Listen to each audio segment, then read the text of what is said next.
So I just want to introduce Bruce Wirt from Telesystem. We're very excited to have him here. He's a very hard person to get. So Bruce, I hand it over to you.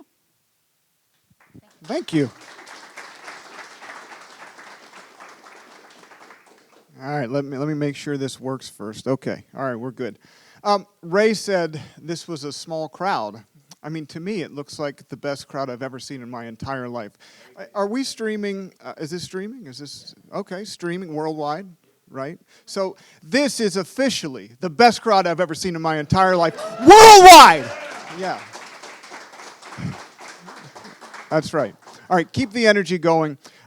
Little story to start it off is I was in the bathroom, and we buy everything online these days, right? It's very rare that you go into a store and you buy something. So I wanted a new suit. Ray told me I had to wear a suit. Everybody's going to be in a suit. So here I am in a suit.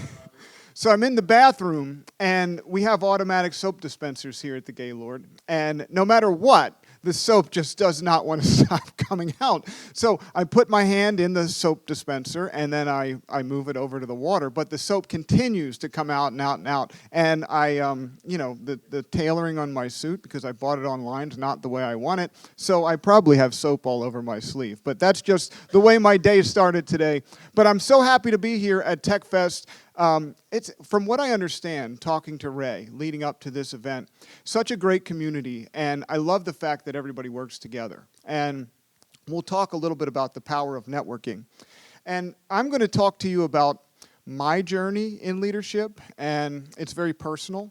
So I think everybody, when we think about this and we think about the things that I talk about, you think about the things in your own life, it has to apply to you.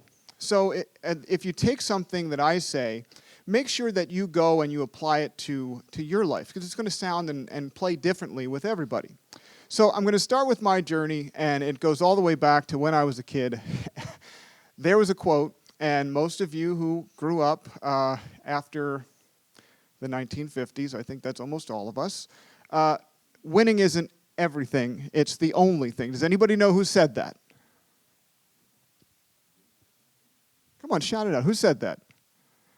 Are you football fans? This is a tech fest. Anybody? Shout it out. Shout me a guess.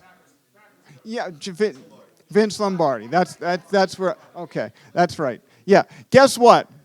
It's not Vince Lombardi. It's actually this guy. Red Sanders, 1950. And my point is that there's a lot of things that I'll say that somebody else has said before, and my job's really to amplify it, make it connect. Make it connect with you, with your life and your business. Not most of what we do, right? What's the Bible chapter? I won't remember. Ecclesiastes, nothing new under the sun, right? So we take things that are already there and we apply it to our daily walk, right? And it speaks differently to everybody. So I want to go through this story about my first failure, and it's the basis for everything forward in my life. And I hope that you can learn some of these lessons for yourself, because failure is a big part of everybody's journey. And as a small business person, and how many people own a small business in here? How many people work for a small business in here? How many people have nothing to do with a small business? Okay, very good. So my first failure was the basis for everything forward in my life, and it's a journey of my coaching career when I was a teenager. So I played baseball when I was younger. I was okay. I got to try out with the Marlins after high school. Not the best, but 77-mile-an-hour fastball is not going to get you very far these days. But I love coaching. You know, I was a student of the game. I was studying baseball when I was 9 years old. I probably watched every Phillies game or followed every Phillies game since I was 9 or 10. You know, I'm a huge fan. But baseball coaching is what I love to do. And this failure was something that really affected my life because it stopped me from coaching.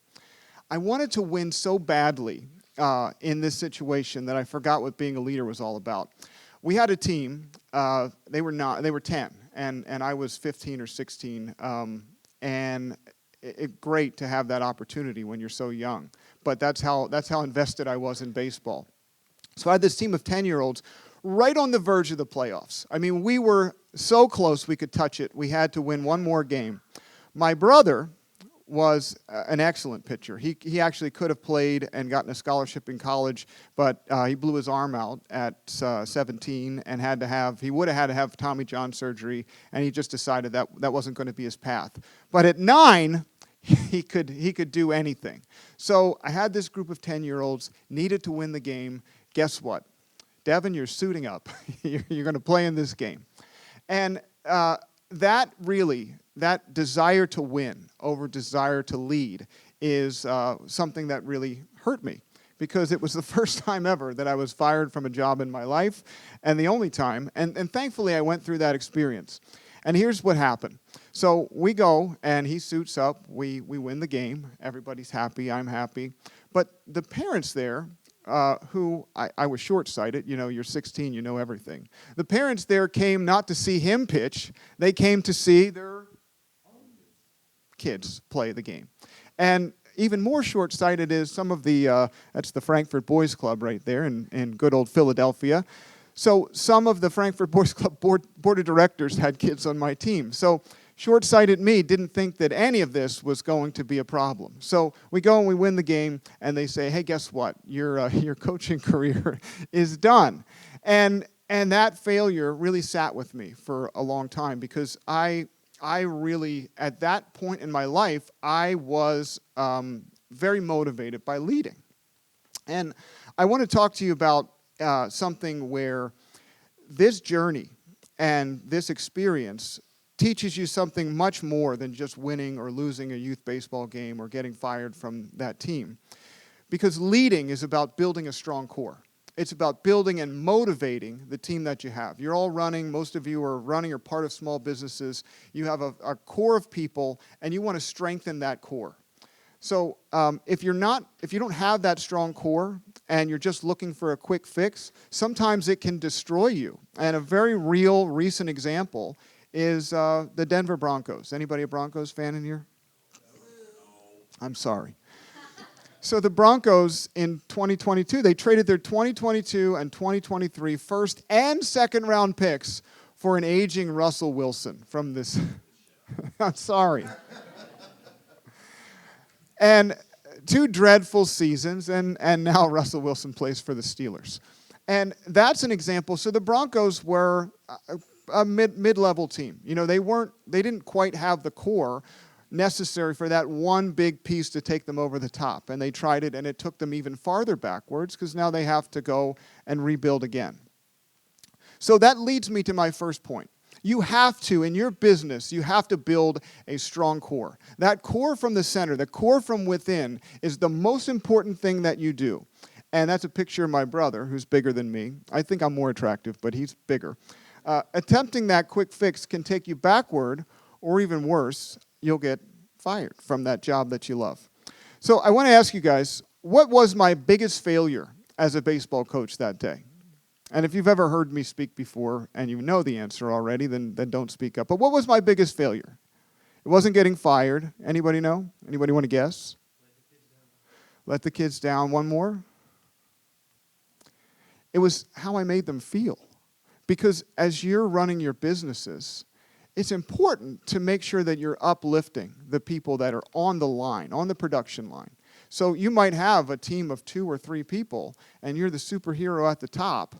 The people that are actually doing the guts of the work every day, they're the ones that have to believe in themselves and stay motivated. And what I taught those kids that day was that you can't win without this other person from the outside coming in to cheat and help us win this game. That is the wrong message. And I encourage you, as we go through this, you'll see a couple different examples of ways where you might take the reins. You might say, hey, move over, I got this. You know, this cable was broken, you can't figure it out. I got this, I'll fix it, just go do something else. That might get you through that situation, but you might set that person back for a long time, and you're not strengthening your core. You're not helping to grow your business. You will not grow unless you scale. So in order to build a motivated workforce and strengthen that core, motivation's about feeling. Here's another quote. I'm going to take some guesses on who said it. Get ready. People will forget what you said, forget what you did, but they'll never forget how you made them feel. Who said that? It's not Vince Lombardi. I heard Maya Angelou. That's right. People forget what you said, forget what you did. They'll never forget how you made them feel. And I bet you that there's some 10-year-olds back to this day that still remember that they couldn't win that game without cheating. I mean, that's just the way it works. We all have those moments in our lives where we don't remember, we don't even know why we remember something that happened when we were 5 years old, but at 45 or 55 or 65, it still sticks out with us. And that's why we have to build lasting experiences as leaders out there for the people that we're leading. So building a strong core is about motivation. And motivation is so important when you're building your organization. And has anybody read the book Good to Great by John Collins? Great book. John Collins talks about on-the-bus people, people that you want on your team.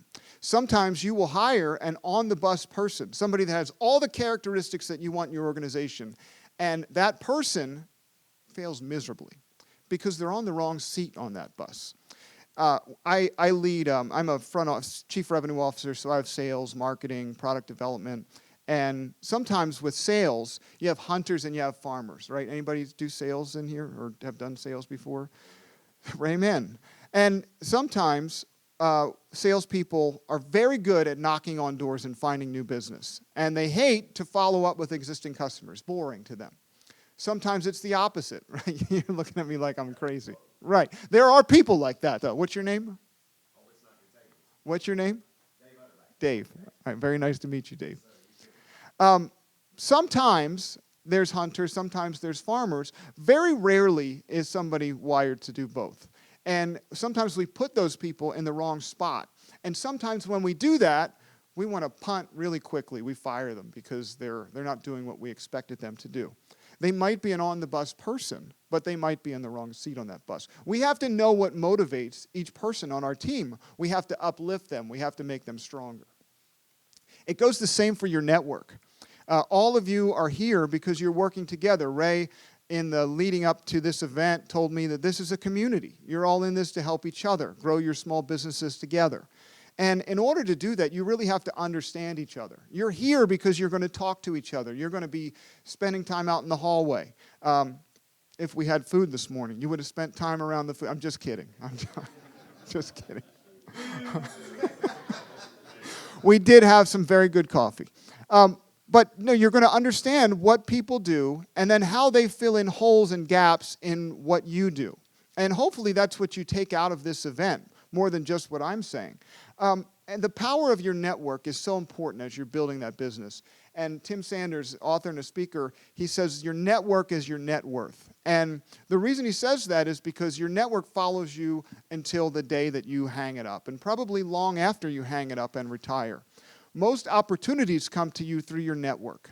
You know, it's very rare as business owners, especially small business, that you'll go in and you'll win a blind RFP and you will be successful. It's usually when you're networked in with the person that's either writing that RFP or the person that is on the other side of that RFP, and that's where you're going to win. When you're looking for a job, right, it's about the power of your network. If your small business fails and you have to get a job tomorrow, it's much easier.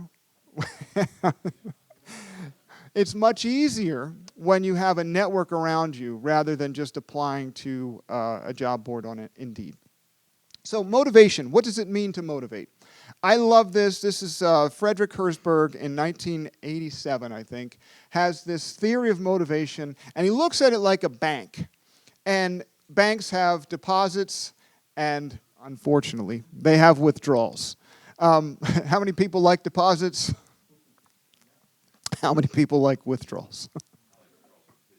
There you go. That's right. That's right. So as we're motivating ourselves, motivating the people around us, motivating our employees, motivating people in our network, you have to think about these things. Now, this is driven towards employees. Some people are motivated by performance and achievement. Some people love recognition, job status. Honestly, I'm the chief revenue officer at Telesystem. We're not a small company, but we're not Comcast or Amazon. So, but I love this job for many reasons. And there's some times where I love this job so much that I don't care if my salary's not the same as if I had maybe even a lesser job at Comcast or Amazon.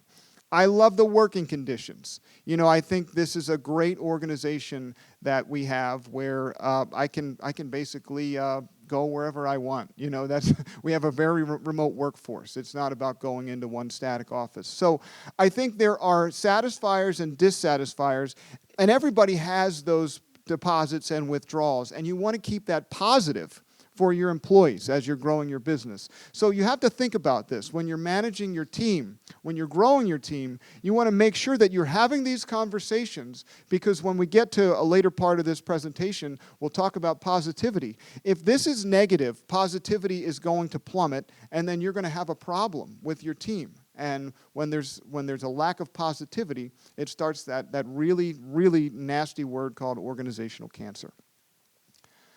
Motivated people don't take mental days off when they're at work. I tell my team all the time, if you're going to take a day off, take a day off. Don't come to work and sleep at your desk. That doesn't literally mean burying your head in your computer. It means don't come to work if you're not ready to go and be all out and do everything that you're supposed to do to be successful that day. I'd rather you take a day off, because if you don't do everything that you set out to do, your customers, the employees around you, and your network will feel it, and that's a negative. So that leads me to my second point, and how we control motivation, and the second part of, and really the core part of how we get ourselves and our employee base to where we need to be. Success is within the control of the individual. This pyramid is my guide for everything that I do in life and in business. Purpose, passion, perseverance, positivity. The only thing that we can teach our workforce and ourselves are skills. That's the only thing that we can teach. So you're running a small business. In order to scale, which is what you want to do, how many people want to be bigger tomorrow than they are today? How many people want to make more money tomorrow than they're making today? That's right. So a lot of small business owners tend to be superheroes. You tend to want to fly in and solve problems, do everything, and be that mama bird at the top, just spitting crumbs into baby bird's mouth. That's how small businesses are born, and you really have to do that to kind of get started and bootstrap. But at some point, you really have to scale. And organizations live or die by the production of the line level. Your line level, the person answering the phone, your salespeople in the field, your technicians out in the field, they're the ones that they have to succeed. They're the representation of your business. If they don't succeed, it doesn't matter how much of a superhero you are, you won't scale, because you can solve all of those little problems that come up when you're very small. As you grow and you get to 10 million and 50 million and 100 million, there's not enough of you to go around. So you have to strengthen your core, you have to live by these principles, and you have to make sure your line level is very strong. You can't do it on your own. Forgot where the button was. If you're motivated and you use these 4 Ps as a guide for your life and your business, you'll get anywhere you want to go. The foundational principle is purpose. Purpose is not what you love to do, it's what you're called to do. It's your why statement. Purpose, if you believe in God, you know, I'm a God person, so I believe my purpose comes from God. I believe that it's inside of me. It's what I'm called to do. Sometimes if you're New Age, you might think purpose comes from the universe. That's okay. And if you don't believe in anything, it might come from deep inside of you. It doesn't matter. But purpose is your greater calling. Ray talks a lot about charity, and he talked about it when he was up here. And that's his purpose. That's the purpose for what we're doing here today. It's about giving back to less fortunate people, giving back to the community. That's what drives his engine. That's what gets him up in the morning. That's purpose. That's not what he loves to do. It's what drives him.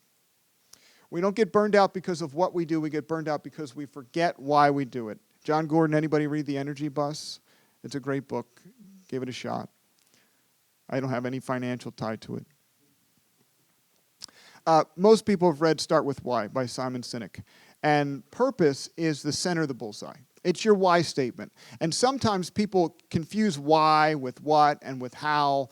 And when we say why we're doing something, we want to tell them how good we are and what widget we created. That's not it. When Steve Jobs created the i-series, he wasn't just building the next best MP3 player. He was changing people's lives, right? And I think you guys are all tech people. Other than Brian, everybody probably has a Samsung like me. But lots of people have iPhones, and they change people's lives. You know, it made technology easy and simple and consumable for the mass market. So you have to know your why statement. You have to know your purpose if you want to continue on in this journey. My purpose, developing leaders, providing for my family, serving God, those are all things that are important to me, and I wouldn't do anything unless I checked those boxes. If it didn't allow me to do that, I'm not doing it. Purpose means finding a sense of commitment to a cause or a goal beyond yourself. It's about what you're doing for the greater good. If you lack a sense of purpose, you're going to feel unmotivated, difficulty finding meaning in life, your head's going to be in the clouds. I'll tell you a quick story. Ray, how am I doing on time? I got time still? Good, okay. This is an ambulance driver, World War I. And everybody fights in wars for different reasons. And everybody has a different part to play in that journey. So this person could have been a great driver, maybe the best driver in the world, but his calling was not really to just drive that ambulance. And Ray Kroc, who was in the battalion with this very well-known person, said whenever we went into town to chase girls, he stayed in camp drawing pictures. And you'll see that his purpose wasn't necessarily to fight the battle in this war. He played a part, but his purpose was to make people happy and get them through.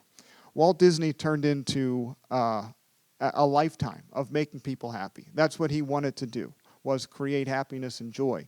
So his job in World War I, his purpose was not just to drive that ambulance. That was his what. That was what he was doing. But his why was, I want to put a smile on people's faces in an area and a time when smiles are very few and far between. If you can't find your purpose right now, you'll be in a start and stop phase of your life. Your head will be in the clouds. You know, some days you'll wake up great. Some days you'll wake up and you'll want to go back to bed. We all have those days. Passion. Passion is not purpose. Passion is what you love to do. It's an intense desire or enthusiasm for something, and people get purpose and passion confused. So this is what you want to do. If you love your work, you'll be out there telling people about it. It's like a virus. Sam Walton from Walmart, when he started his company, he wanted people that were very, very energetic and enthusiastic. They have the greeters at the door. He wanted people to catch that passion like a virus. We also know that the opposite happens as well. When negativity is in there, it festers, and sometimes it's terminal. Passion's like energy. Feel the power that comes from what comes from focusing on what excites you. That's Oprah Winfrey. You have to really make sure that you're doing some version of what you love in life. I love to brand and program build. I love to, I've built 2 national brands in the last 20 years. That really drives me, right? My purpose is developing leaders and growing people, but I really love to build brands. I love public speaking. I wouldn't be up here today if I didn't like to do that. Leading and motivating, and the piano bar is shut down. I mean, what the heck is up with that? So I stayed in my room last night. But if we're ever in a town together and we have the opportunity, I'd love to be there with you. So your discovery of purpose and passion, going back to Jim Collins and Good to Great, it's about the hedgehog concept. That's the center of the bullseye. I have my hedgehog socks on today. I'm not sure if I'm 45 with a bad spine, so I'm not going to get up there for the camera. So what are you deeply passionate about? What drives your economic engine? What can you be the best in the world at? And that's the center of the bullseye. Jim Collins says that's your hedgehog concept. That's where you should place your focus.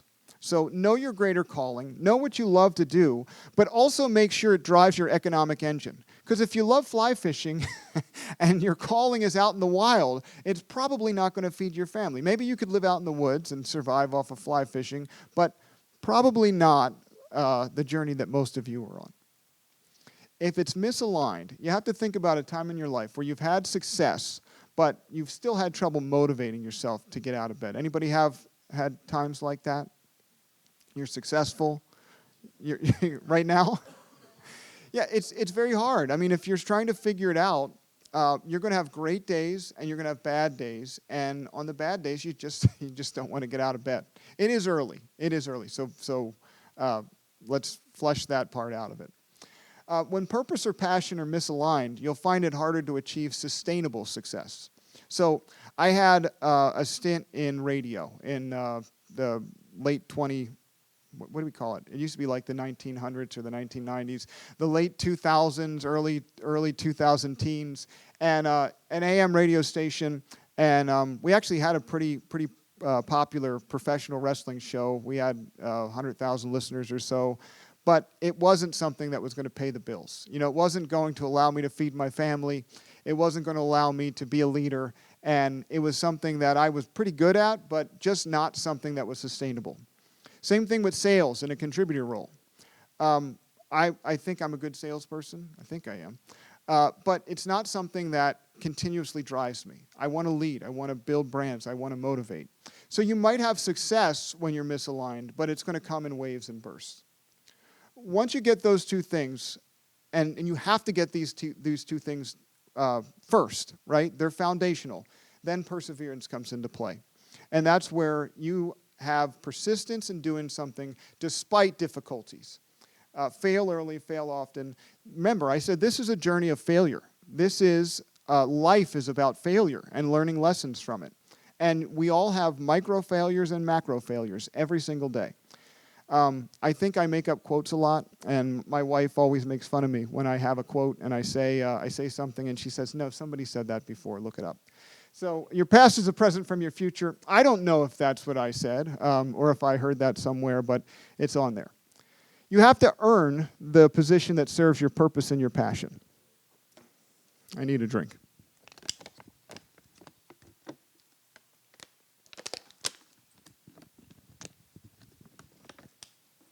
Had nothing to do with perseverance. You might have to excel in other areas before you get there. Hugh Jackman had to work at 7-Eleven. He did not want to work at 7-Eleven, but he was a struggling actor and he had to pay the bills. That is perseverance. Abraham Lincoln failed at so many things before he became the president. That's perseverance. Once you get there, you can't let go. Steve Jobs, fired from his own company. You guys own your own companies? Have you ever been fired from your own company by your board? But he returned and created one of the biggest brands in the history of the world.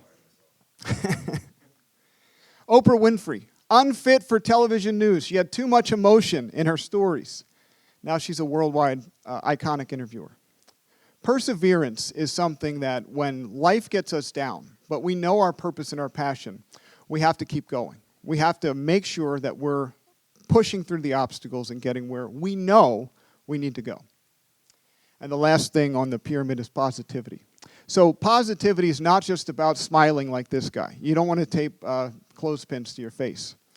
But positivity is about being optimistic in your attitude. It doesn't mean agreeing and being happy all the time.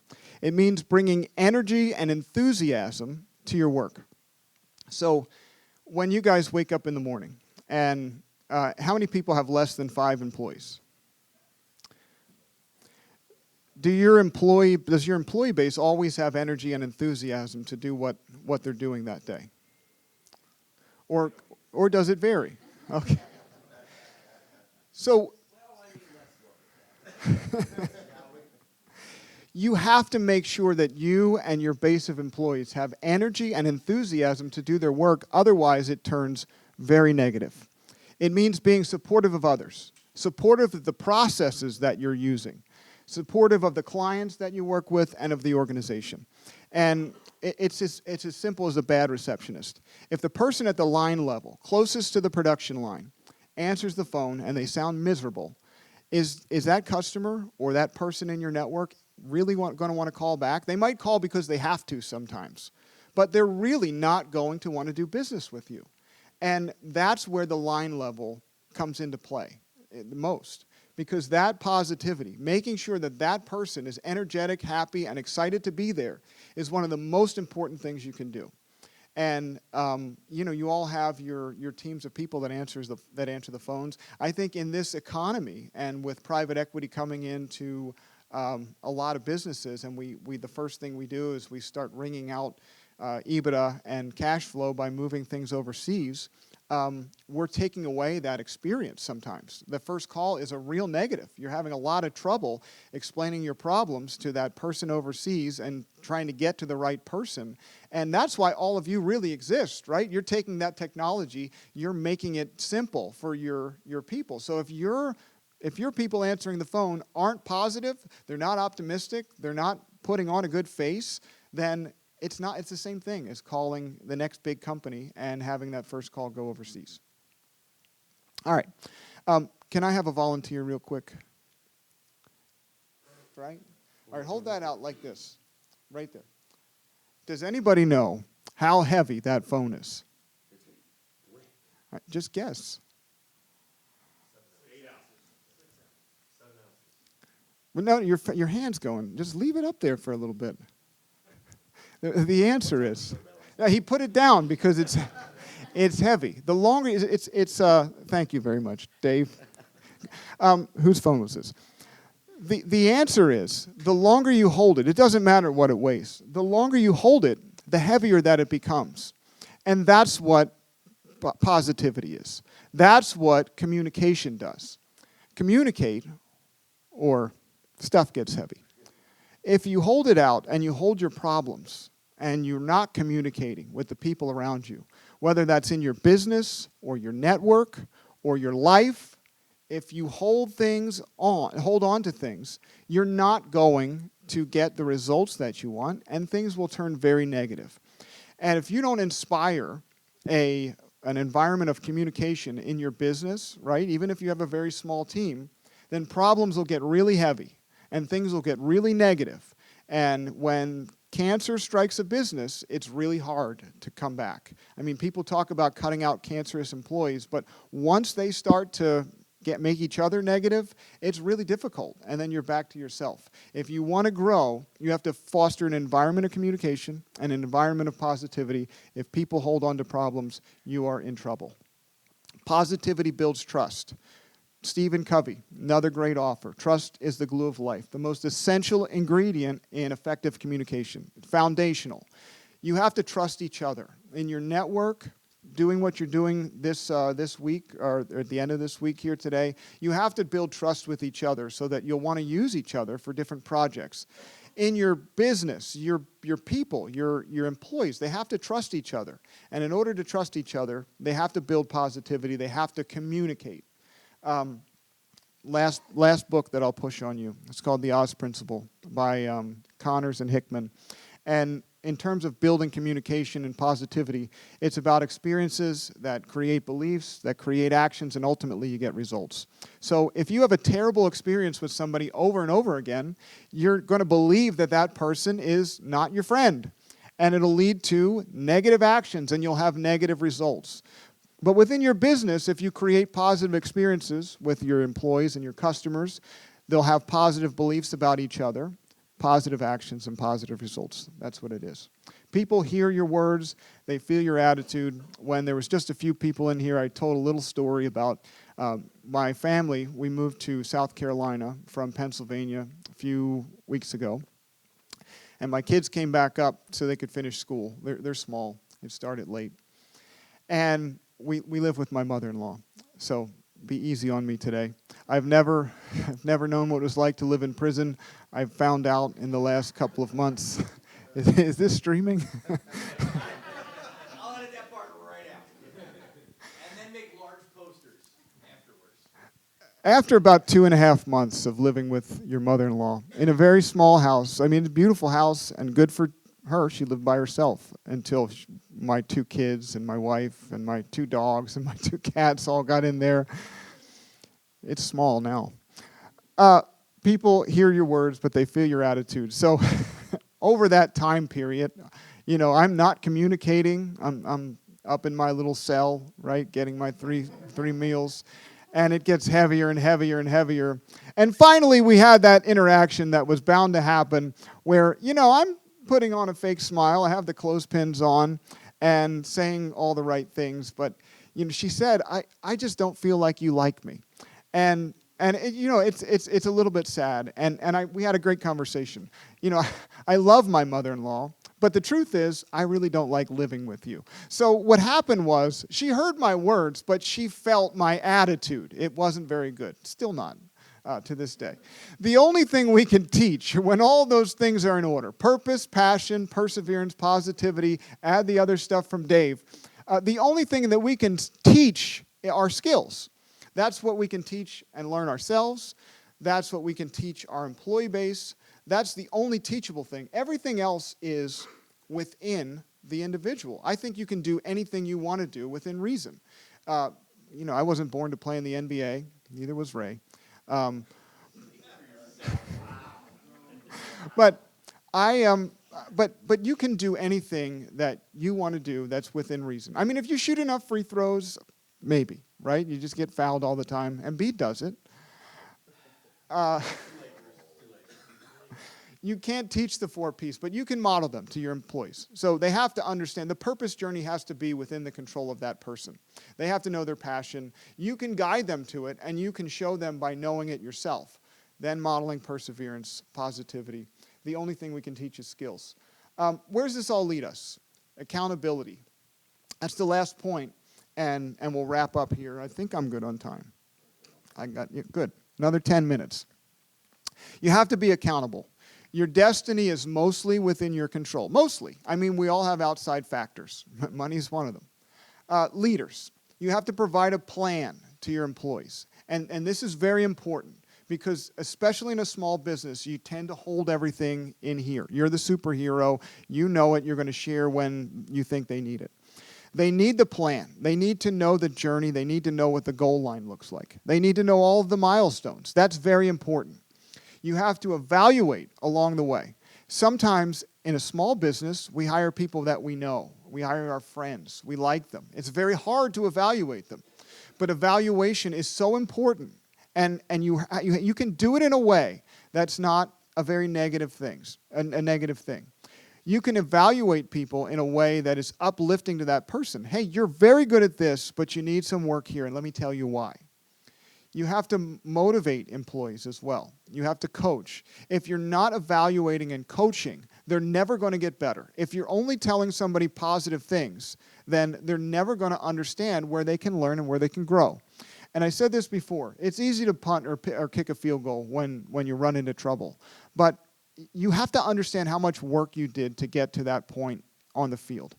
If you hired somebody and you thought that they were an on-the-bus person, and they're not doing as well as you thought after 3 months, you firing them might be the worst thing you can do because they might be great at something else. Look at that. Understand that. Think about that. And even in football now, analytics tells us we should almost never punt. I mean, that's where it's going. You're working so hard to get to a spot on the field. Going for it might be the lower risk chance. Contributors. Demand the plan. If you're working for somebody, if you're in here and you work for somebody else, you have to demand the plan, demand excellence from yourself and your peers, and communicate when things don't go your way. If you're not demanding excellence from the people around you, you're part of the problem. That doesn't mean bark and scream at people. That means when you see something, say something. Well, just like the TSA boards in the airport. When you see something, just have a conversation. It doesn't have to be a, hey, I saw this and you suck. It can just be, hey, I saw this. What happened? Are you having a bad day? I mean, it's little things like that. If your purpose and your passion aren't aligned, you tend to have really bad days where those things happen more often than not. You have to have hard conversations with yourself, your family, your circle of mentors, with each other. That's why this group exists. Have those conversations, because if it's not aligned, then you're not going to get to where you want to go and grow in your business. Final story. The picture of me and my lovely wife. Wife number 3. I failed 2 other times, so... third and final, I have 2 wonderful kids. if you look at this picture, you might wonder which one of us is pregnant in this picture. It looks like it was me, but it's not. So as my first child, my daughter, was being born, I decided I was about 50 pounds too heavy. And I knew if I wanted to have a sustainable life, being a new father in his 40s and, minimize my back problems, I had to take off some weight. So one of the ways I did it was the same way that I go about my business, writing down your goals and being accountable. So I wrote down everything I ate and totaled up the calories on my Samsung app. It's great, by the way. Really over 3 years. And I was able to take off 55 pounds. I went from 255, I think I'm 197 or 198. Don't challenge me on the math. But it's about writing down, thank you.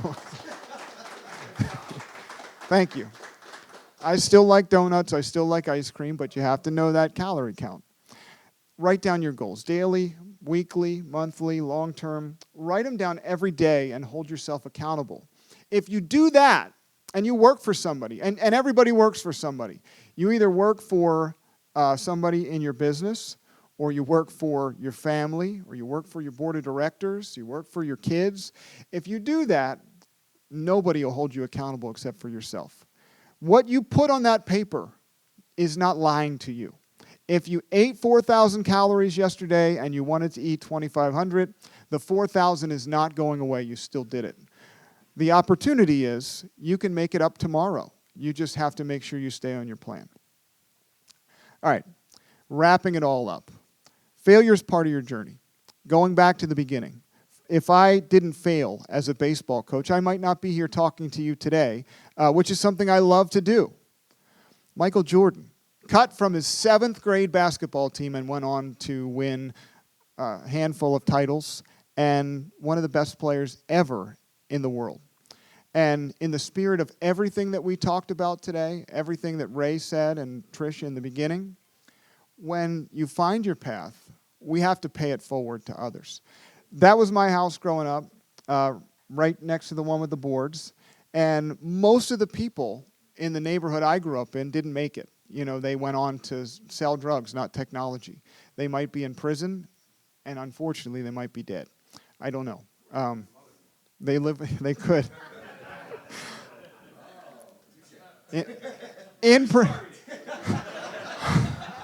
Also in prison. So my point is, I had people around me. I had a very strong family. I had a very strong circle of mentors, and I made it. And the thing that I want to do, and the thing that I hope is that if I can just connect with one person today that hears the story, feels it, and then applies it to their life and can pay it forward to somebody else that really needs it, then I've done my job. That's what it's all about. So when you find your path, you have to pay it forward to others, because that is really what this world is all about. We have to uplift, and that will solve a lot of the problems that we see today. That's it. I'd love to talk to you. That's my personal email, my phone number. That's my cell phone. So shoot me a text, shoot me an email if you want to chat. I'm not going to charge you for the chat. So a lot of people do that. A lot of people end like, hey, for $10,000, we can talk for 5 minutes more. No, thank you very much. I hope you enjoyed what I had to say.